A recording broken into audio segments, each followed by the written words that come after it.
lone heart.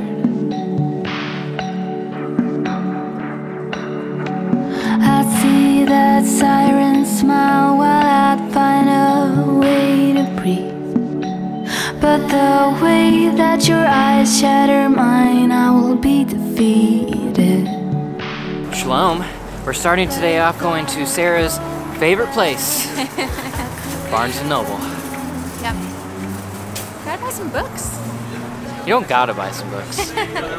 But while we were in Barnes & Noble, I actually learned a really interesting fact about Barnes & Noble at a NYU lecture the other day. It was a business lecture, and they were talking about Amazon and Barnes & Noble, and how Barnes & Noble, in the biggest stores like the one we're in now, it's like 4 stories. They carry around 110 to 150,000 titles, and then they were comparing that to Amazon, and they were talking about how many titles Amazon is able to carry, and he said that if you just calculate the revenue made from books that Amazon is able to sell once a month, so if you take the total revenue from all books that sell once a month, that is more revenue than Barnes & Noble makes, period, which is just insane to think about how massive Amazon is. That the fact that if you just calculate the revenue from books sold once a month, it is more than all of Barnes & Noble in general. And Sarah hates that. I do hate it. I don't like to talk about it. But if I'd go back, I could turn away. Sarah just bought a couple books because she can't not buy books. But when she bought it, I gave a coupon for buy one, get one free cookie. And we fell prey to the marketing tactics because you need a cookie. They're so good. What books did you get? I got, almost dropped the cookies. Turning Pro, which is basically the sequel to The War of Art. If you have not read The War of Art, just read it. I have not, and she keeps telling me I need to read it. Amazing, and it's also like really small and easy to digest, which is great too. Like it's not too information overwhelming. And then I got Introvert Power. If that's not Sarah, I don't know what is. It's highly rated, so I don't know. But the only like introvert book I've read is Quiet by Susan Cain, which is fantastic, and I loved it. So we'll see. What's funny about Sarah is that last time we came to Barnes & Noble, we had already spent too much money that week, so she didn't buy the book she was looking at. Now we come back, and she doesn't buy the book that she was so upset that she couldn't buy. I don't remember which one it was I wanted to buy. And that is the definition of impulsive right there. No. So upset she couldn't buy it, and yet we go back and she can't even remember what it was. I'm in a different mood. I'm a different person today than I was last time. What book was it? I don't remember exactly what it was called, but it was like The Art of Quiet or something like that. Oh, The Silence. Silence, yeah. Yeah, I know what you're talking about. Yeah, I'm a different person today than I was. Which is why you shouldn't impulse buy. It's not impulse buy. Listen, there's a quote, and I don't know exactly how it goes, but it's something like, a bookshelf is like, whether you read the books that you purchase or not, they're so indicative of who you are, because you buy for who you are in the moment. Do you know what I mean? So your bookshelf is your biography. Yes, like you can know it's just like how you know a person by their music library, you know? Mm-hmm. I think it's more so you can tell who a person is by their bookshelf, whether they've read the books or not. That's nice. But now it's lunchtime, and we already used all of our And Pizza credit, but using all of that And Pizza credit got us a loyalty reward of a free pizza, so we're going to And Pizza Nice. to use the loyalty reward of our free pizza. Wow, just work in the system. But if I leave it, I couldn't let me. If I go. So the Oscars were last weekend, and we talked about movies and the Oscars quite a bit before. So The Shape of Water won Best Picture, if you haven't heard. We were talking this morning because Sarah read an article about a gentleman who in the 70s had sexual relations with a dolphin. He would say made love with. It wasn't, he doesn't call it bestiality, he calls it zoophilia, which is basically he is a heterosexual man who crosses species breeds. I was just, oh. say hi. I would love to. Oh, I'll like bite your hand. My hair. You're so cute. Thank you. Sarah definitely spreads her species love around to the dogs. But I don't want to make love with dogs.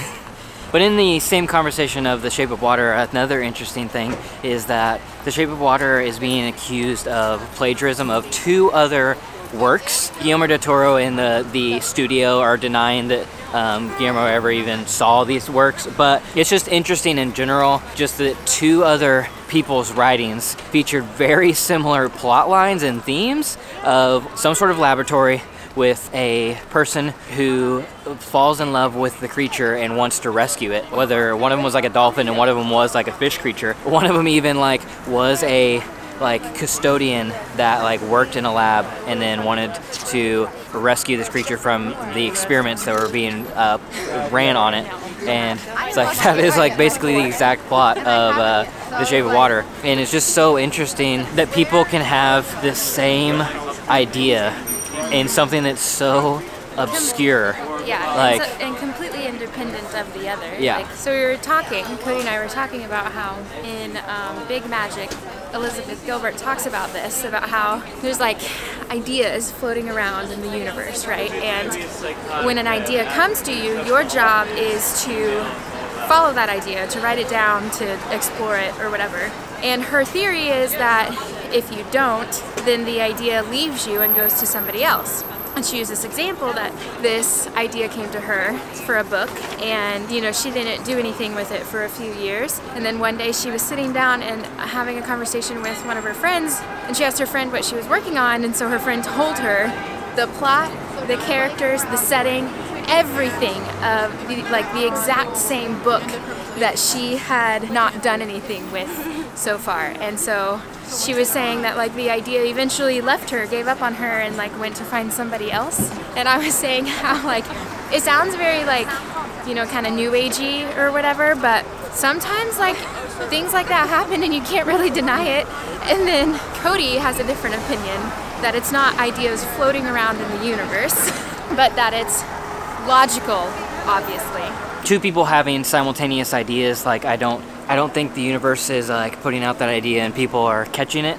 It's more so that it is the time and environment and situation in which these people live and they're surrounded with that the circumstances align for them to have the same ideas. They are influenced by the same things, the whatever is happening in the world for the Wright brothers and I forget the other guy's name to be pursuing flight at the exact same time. Whatever circumstances led to Edison and the other guy that I can't remember his name either to be pursuing electricity at the exact same time. The environment of California just a few decades ago, whenever all of these people were pursuing the internet and just computer science all at the same time because they were influenced by the same things, the same schools, the same people. I don't want to admit that you're all the way right. And I don't think that you are all the way right. I think that there's a little more mystery to it. But it's the point is that there's this like spiritual aspect to ideas and creating, and like it sounds kind of frou-frou when you say it out loud, but things happen and you can't really, I mean, they sort of prove it. Like just how in the world, why in the world would 3 different people have the same idea about a woman working in a lab having a love affair with a fish man? That's weird, you know? But they could have all read the same story or been told the same folklore, and you know, the environment in which those 3 people were, you know, raised or something could have led them to pull all these things together and have a concept of a story that have very similar like plots. I guess so. I think it's more a mixture of what you think and what I think. Well, probably. That's kind of like the whole point of life. So the question is, internet, is it mysterious or is it logical? Or is it mysteriously logical? But that right there is a prime example of these random, curious conversations that Sarah and I have like pretty regularly. We had like 12 this morning. Exactly.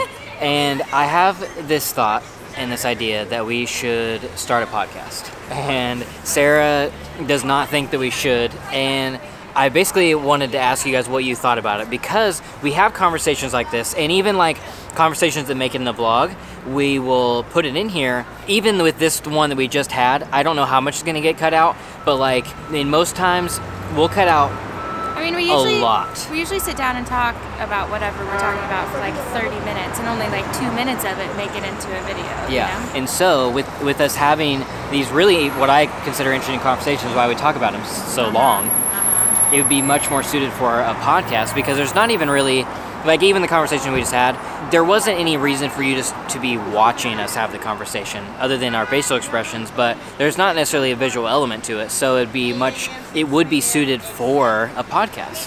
Whenever he first mentioned This is a funny story. when he very first mentioned this to me, he was like, okay, I'm gonna suggest something and I know you're already gonna hate it. And I said, I know you're gonna roll your eyes. Yeah, I know you're gonna roll your eyes. And I was like, okay, what? And I was like determined not to, right? Because he told me that I would. She was like trying to make sure she doesn't roll her eyes. And then he said, we should start a podcast. And I literally went, like the biggest eye roll you could ever imagine.